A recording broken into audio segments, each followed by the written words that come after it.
यार दोस्तों, आप सबका मेरे चैनल रोचक कहानियों पर स्वागत है। दोस्तों, आज की कहानी बहुत एक इमोशनल कहानी है। आशा करती हूँ आपको ये कहानी ज़रूर पसंद आएगी। अनिका अपने माँ बाप की बहुत लाडली थी। 3 बड़े भाइयों की एक बहन थी वो। कोई भी चीज़ मांगने पर उसी वक्त सामने हाजिर हो जाती। पूरे परिवार और नौकरों पर राजकुमारियों की तरह हुक्म चलाती थी वो। स्कूल में भी पूरा रौब था उसका। बड़े घर की लाडली जो थी, ऐसे ही उसके कॉलेज में दाखिला हो गया। उसके ठाठ बाट, बड़ी गाड़ी में आना जाना, हर दिन नया फैशन देखकर हर कोई उससे दोस्ती करना चाहता था। थोड़े ही दिनों में उसके बहुत सारे दोस्त बन गए। पूरे कॉलेज में उसकी अपनी ही एक पहचान थी। इन दिनों उसके घर एक रिश्ता आया। खानदानी लोग थे। पापा की पुरानी जान पहचान थी उनके साथ। अनिका के साथ कोई भी जबरदस्ती नहीं थी, पर अनिका ने फिर भी हाँ कर दी क्योंकि वह अपने परिवार से बहुत प्यार करती थी। वे जानती थी कि वह लोग उसका अच्छा ही चाहेंगे। लड़के का नाम रोहित था। रोहित काफ़ी पढ़ा लिखा और समझदार लड़का था। ससुराल में अनिका की जगह वैसे ही थी जैसे मायके में। कोई भी कार्य अनिका की सलाह के बिना नहीं होता था।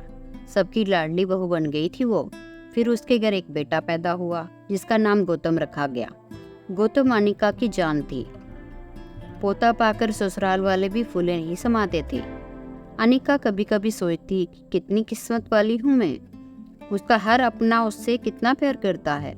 चाहे जीवन में कैसा भी समय आए, मेरे अपने हमेशा मेरे साथ रहेंगे। मैं कभी अकेली नहीं हो सकती। कितनी खुशकिस्मत हूँ मैं। पर शायद अनिका की खुशियों को उसकी अपनी ही नज़र लगने वाली थी। एक दिन वह मायके जाने की जिद कर बैठी। रोहित को बहुत काम था, लेकिन वह फिर भी उसे ले गया। रास्ते में उसकी गाड़ी का एक्सीडेंट हो गया। अनिका, रोहित और गौतम बहुत बुरी तरह घायल हो गए। काफी दिनों के इलाज के बाद रोहित और गौतम तो ठीक हो गए, लेकिन अनिका पूरी तरह ठीक ना हो सकी। सर पर चोट लगने के कारण वह अपनी आंखों की रोशनी खो चुकी थी। अब अनिका की किस्मत जैसे उल्टे पांव चलने लगी। मायके वाले कुछ दिनों तक उसे मिलने आते रहे। धीरे धीरे ये सिलसिला भी कम होता गया। ससुराल वालों की सहानुभूति भी कम होती गई। घर में किसी को पास बैठने के लिए कहती तो जवाब मिलता, बहुत काम है, अब तुम भी हाथ नहीं बटा सकती। रोहित भी चिड़चिड़ा हो गया था। बस गौतम ही था जिसके साथ वह थोड़ा हंस खेल लेती थी। एक दिन अनिका के हाथ से कुछ सामान गिर गया, जिसकी वजह से गौतम को हल्की सी चोट लग गई। अनिका के सास ससुर ने गौतम को उससे अलग कर दिया, कहीं उसके ना देखने की वजह से बच्चे का कोई नुकसान ना हो जाए। अनिका अंदर से टूट चुकी थी। एक दिन उसने सबके सामने मायके जाने की इच्छा रखी तो रोहित उसे तुरंत मायके छोड़ आया, जैसे कि वह यही चाहता था। लेकिन गौतम को उसके साथ नहीं भेजा गया। अनिका कभी गौतम से दूर नहीं रही थी, पर अपनी कमी के कारण उसने ज़्यादा बहस नहीं की। अनिका को लगा कि वह 3-4 दिन वहाँ रहेगी तो थोड़ा हवा पानी बदल जाएगा, क्योंकि वह कितने दिनों से कहीं बाहर नहीं गई थी। घर वाले भी इतने दिनों बाद उससे देखकर कितने खुश हो गए। अनिका के घर पहुंचने पर सब लोग बहुत खुश हुए। खाने में सब कुछ अनिका की पसंद का ही बना हुआ था। उसने अपने मम्मी पापा और भाई भाभीयों से दिल खोलकर बातें की। उनके छोटे छोटे बच्चे भी बुआ के साथ घुल मिल गए थे।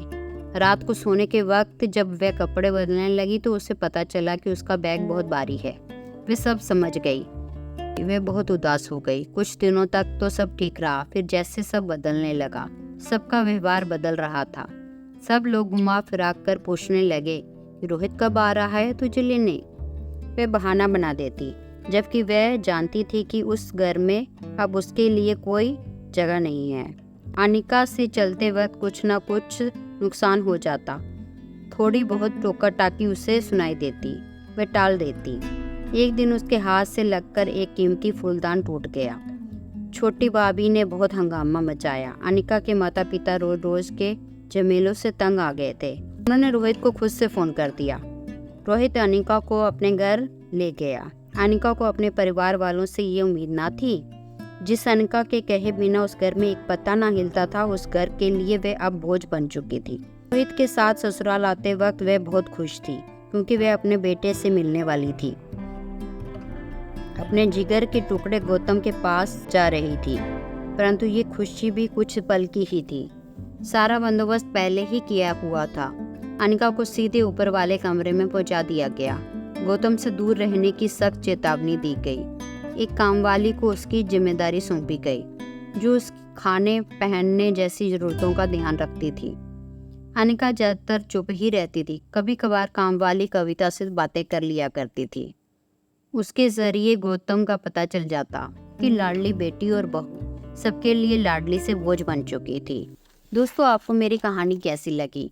अगर ये कहानी आपको अच्छी लगी तो इसे लाइक, शेयर, सब्सक्राइब ज़रूर कर दीजिएगा। धन्यवाद।